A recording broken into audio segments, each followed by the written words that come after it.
Yakari, Yakari, Yakari, Yakari. Il court vers son poney, petit tonnerre vif comme l'éclair.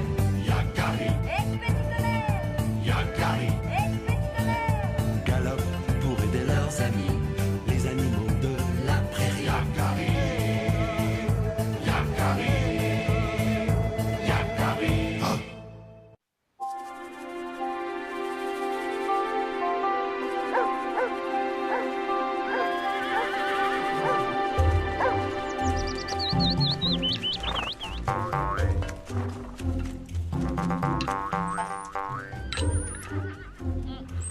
Le meilleur que j'ai mangé depuis des lunes.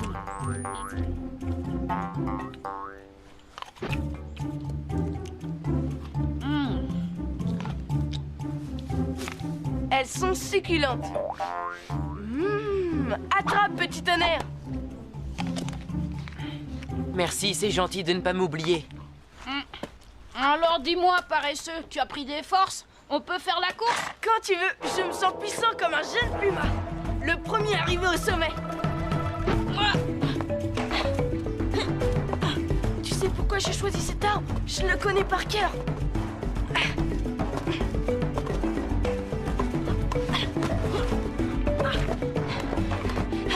Personne en vue. C'est presque trop facile pour moi. Pauvre Yakari, il n'avait aucune chance de toute manière. Ah! Mais c'est pas possible. Comment t'as fait? T'as triché, non? Ben non, j'ai gagné. C'est ça. Yakari grimpe plus vite aux arbres. Yakari mais- tire mieux à l'arc que les autres. Yakari sait mieux Attends, pister les écoute-moi. bisons. Ça ne sert à rien de t'énerver. Je suis meilleur que toi, c'est tout. Eh ben, puisque c'est comme ça, Yakari, le meilleur, n'a qu'à jouer tout seul. Attends.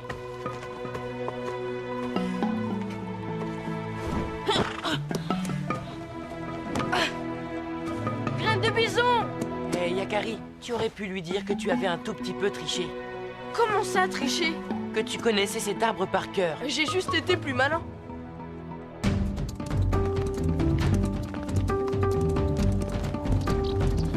Yahoo! Nous sommes les maîtres du vent. Yaha! Vole, cerf-volant! Vole comme un aigle! Petit tonnerre, prêt pour le grand tourbillon? Ah, tu aimes la vitesse?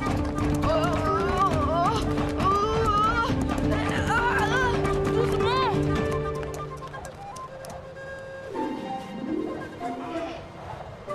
Oh!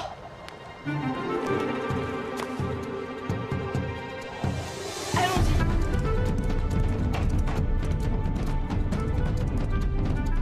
Mon cerf-volant, il va falloir que je grimpe de nouveau.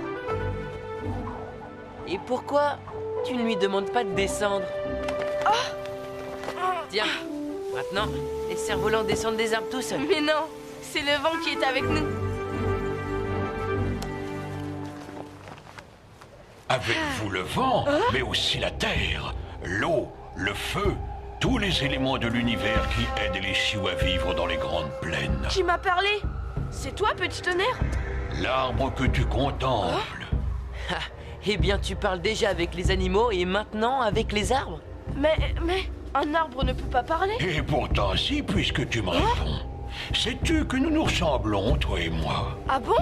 Comme toi, je suis une créature vivante. Dans mon tronc palpite mon cœur, la sève et le sang qui me nourrit. Mes branches sont les bras que j'étends vers le ciel, et l'épais feuillage que le vent décoiffe n'est autre que ma chevelure. C'est merveilleux! Je parle aux arbres! Je parle aux arbres! Est-ce que Grand Aigle m'aurait donné un nouveau pouvoir? Mais dis-moi, es-tu sûr de savoir à qui tu parles? Que veux-tu dire? Sais-tu parler à tous les arbres?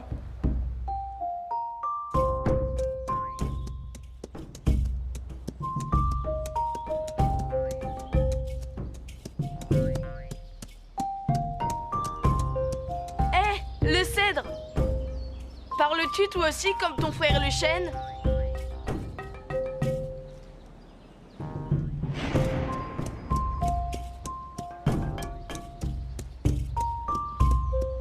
Hé, toi, le bouleau! dis-moi quelque chose.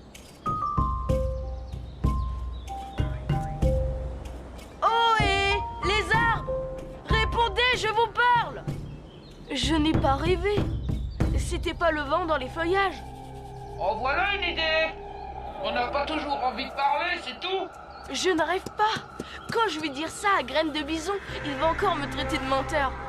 Avance! Nous avons quelque chose à te montrer. Je ne suis pas vraiment sûr que ce soit une bonne idée. Par ici, petit papousse. Viens, Carré! Par ici! Eh, vous comptez nous faire visiter toute la forêt comme ça? Courage! Vous êtes presque arrivés!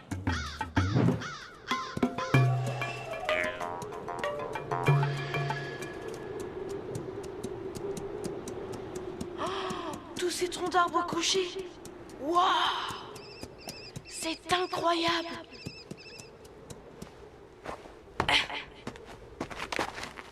Mais ce n'est pas du bois. Il est en pierre. Comment est-ce possible? Ce sont pourtant des arbres très anciens. Pendant des millions d'années, l'eau s'est infiltrée dans les troncs, déposant des minéraux qui ont remplacé lentement le bois qui pourrissait. Et c'est ainsi que le bois s'est transformé en pierre.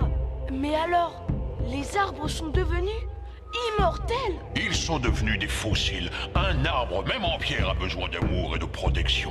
Promets-moi de veiller sur eux. Oui, d'accord. Mais pourquoi?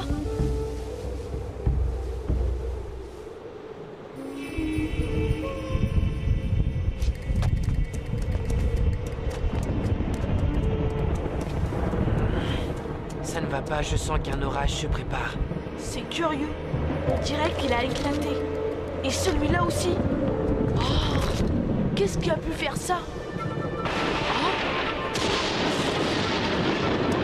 Oh, calme-toi, petit tonnerre. Là, tout doux. Attention!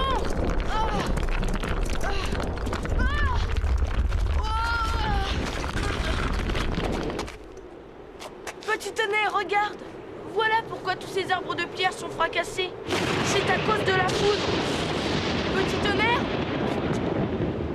Petit tonnerre! Petit tonnerre!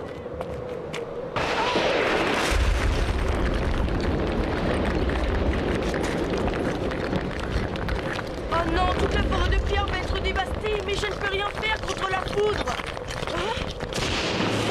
La foudre ne frappe pas n'importe où. Grand aigle! Elle frappe l'endroit le plus élevé. Essaie de détourner son feu mortel en l'attirant plus haut dans le ciel. Plus haut dans le ciel, plus haut que les rochers. Le cerf-volant.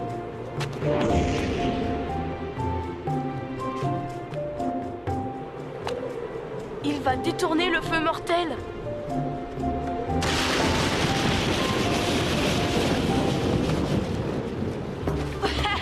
Ouais, le cerf-volant a attiré la foudre. J'ai sauvé un arbre de pierre.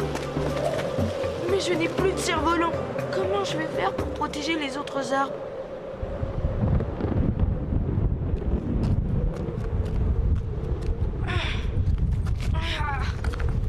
Cette branche pétrifiée fera l'affaire. Et voilà! Cette pointe monte aussi haut que mon cerf-volant.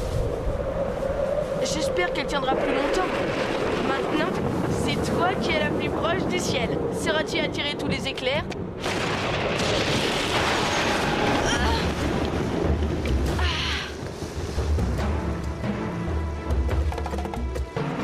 Yahoo! Merci, Grand Aigle, oh, merci! Nos esprits sont plus rapides que les éclairs.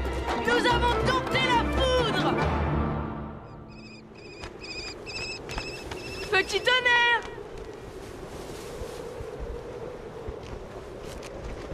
On peut partir maintenant, petit tonnerre. Eh oh, réponds-moi.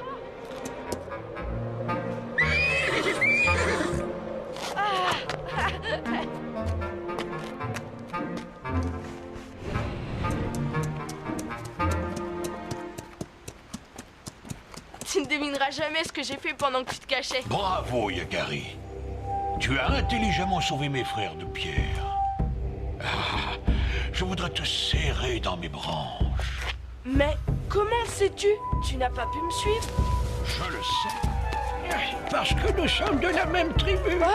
Rock, tranquille. Et parce que t'es un gros naïf. Graine de bison. Mais alors, ce n'étaient pas les arbres qui parlaient et toutes ces voix?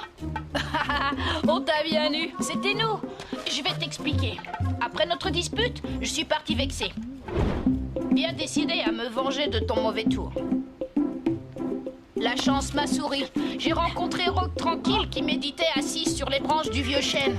Tu te souviens là où tu as perdu ton fameux cerf-volant? Il va falloir que je grimpe de nouveau.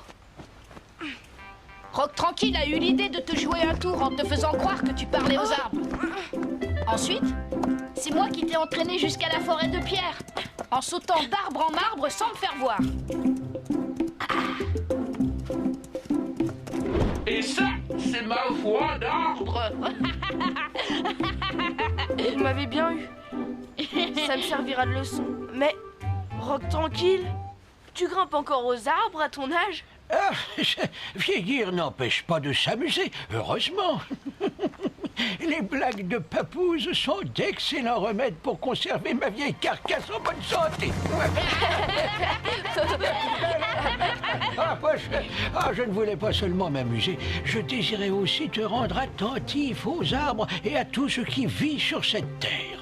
C'est réussi. Je sais maintenant que les arbres ne parlent pas, qu'ils soient de bois ou de pierre. Mais j'ai aussi compris que si on sait l'écouter, la nature a beaucoup de choses à nous apprendre.